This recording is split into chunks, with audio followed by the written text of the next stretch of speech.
Everyone, a good news to all of us that dates for the Lok Sabha election has been announced. For in the line of it, model code of conduct has come into force. Let us completely learn about what it is and what are the do's and don'ts. Presented by me, Sayyid Shujatullah. Welcome to Professional IAS. Chief Election Commissioner Rajiv Kumar, the person name is important here, don't forget it. Chief Election Commissioner of our country, Rajiv Kumar, has asked all political parties to strictly adhere to the model code of conduct. So even Indian Express can do mistakes, you can see here. Okay, they have written mode code, and this is the Indian Express newspaper only, right? So this model code of conduct basically consists of what the leaders in political parties and contesting candidates can do and what they cannot do. The model code of conduct has been applicable since yesterday, that is Saturday, from 12 hours onwards. And the country will go for elections from April 19 to June 1. Total 7 phases the election will happen. The result of the elections will be announced on June 4. Okay. The major important aspect about this model code of conduct is from yesterday 12 hours onwards, okay, the ruling party cannot announce any decisions which can influence the what I say is the elections. Means ruling party cannot put a policy that the household security policy. In that household securities policy, every adult will get minimum 30,000 rupees of job. These kind of things, this kind of policy could not be announced by the government. Then what is model code of conduct? Let us see. Okay. It is a set of guidelines issued to regulate political parties and also the candidates contesting the elections. The rules are wide-ranging rules. It covers speeches. You should not give any hate speeches. Polling day, what should be done, what are the rules and regulations of the polling booth portfolios, and the content of election manifestos also. Could not bring the manifestos of the ruling party cannot have every woman will get one house free like that. So some kind of perks and privileges should not be announced in the election manifesto also. With regard to processions, with regard to general conduct of the candidate, so that free and fair collection. So the model code of conduct consists of all these areas. So what does the model code of conduct come into effect? Okay, the moment yesterday night the election commission has released the model code of conduct, it will be applicable till the elections are over, until the date of results are out. As a result, it will kick in from today evening, nothing but yesterday 12 hours onwards. The model code of conduct has been operative in our country. As soon as the model code of conduct kicks in, the party in power, that is the government, whether it's state or center, should not resort to using official position for campaigning.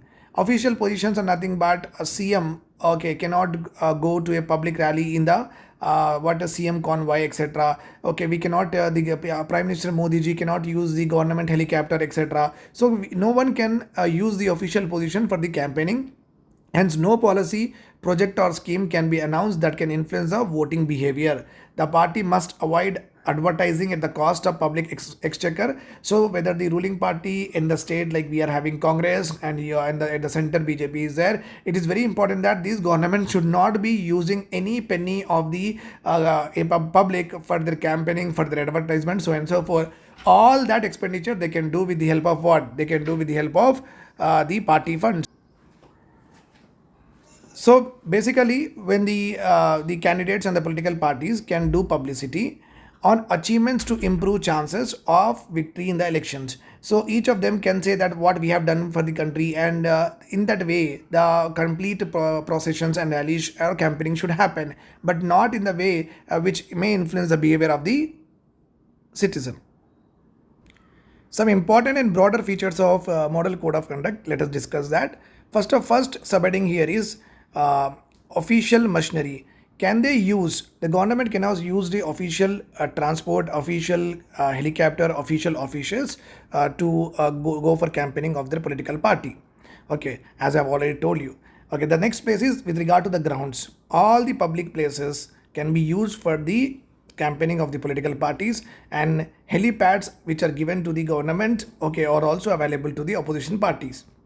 And with regard to the public money, the issue of advertisement at the cost of public checker, is considered as an offense. Whether the CM, whether the state CM, whether the PM cannot use any of the public money to go for advertisement, etc. so and so forth. And with regard to appointments, Okay, there is a restriction is there on the appointments. Government, whether the center, whether the state, should not go for such appointments in the government or public sector undertakings, which may influence the voters. It may happen that now Sachin Tendulkar is there. Sachin Tendulkar has now been if at all, if he is nominated by the central government as a vice president of India or the president or whatever, the governor of the particular state, ultimately a lot of people will get soft cornered for the Congress government or not, or BJP government or not, because they are appointing our hero. No, we will vote for them. So government cannot do this ad hoc appointments. Okay, there should be reasoning to that with regard to the appointments. Cannot do the appointments in order to influence the voters.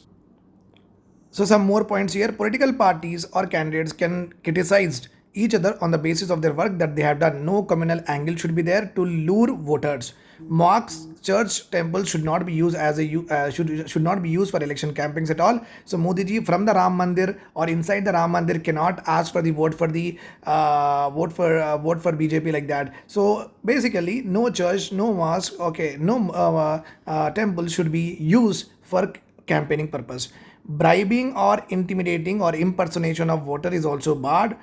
You cannot give money for vote, cash for vote is not allowed.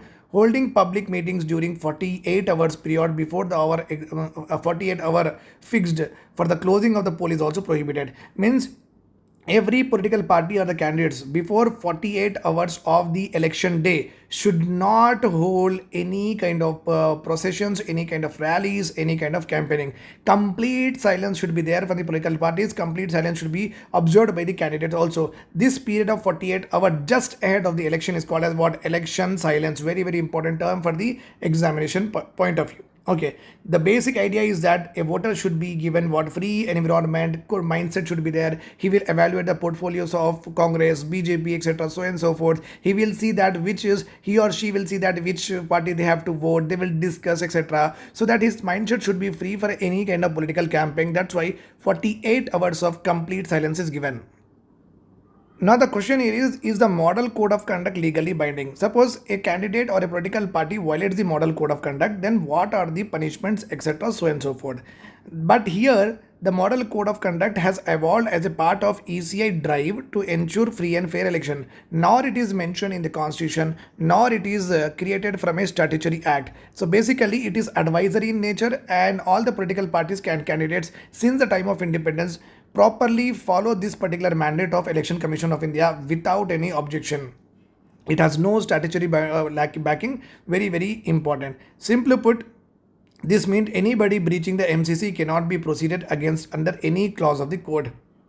Everything is that all political parties and the candidates contesting for elections, they have to bind themselves voluntarily. Okay, the EC uses moral sanction or censure for its enforcement.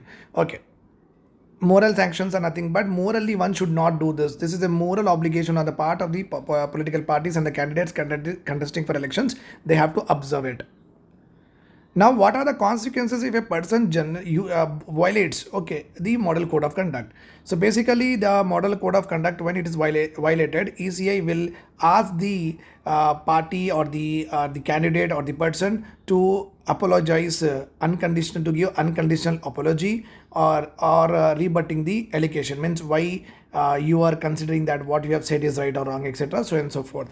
If the person is not able to give the proper reply, not able to reason whatever they have, whatever he has said or she has said, then they will be what I say is that they will attract censure from the ECA. Censure is nothing but completely the Election Commission of India bar the person or the political party from completely campaigning. Okay, so censure is nothing but completely you are out. Means you are no more allowed to go for what? Campaigning, procession, etc. If a person does it, ECI imposes censure on the particular person, and he cannot be used by the political party for further campaigning or processions or rallies. Okay.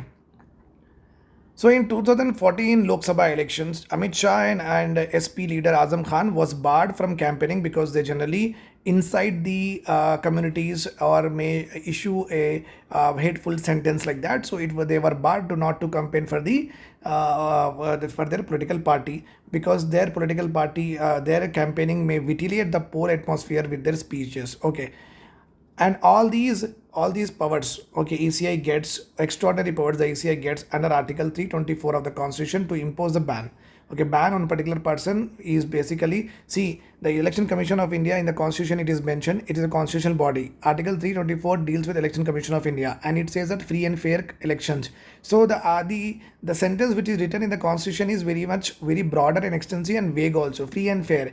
Free and fair conduction of election is the responsibility of Election Commission of India. That's why they can issue these kind of regulations, and they can protect the voters from any influence. All these extraordinary powers of banning a particular person, they all derive from what? Article 324 of the Constitution. I hope this is all clear to you. If you're having doubts, write in the comment section. Okay, bye bye, take care.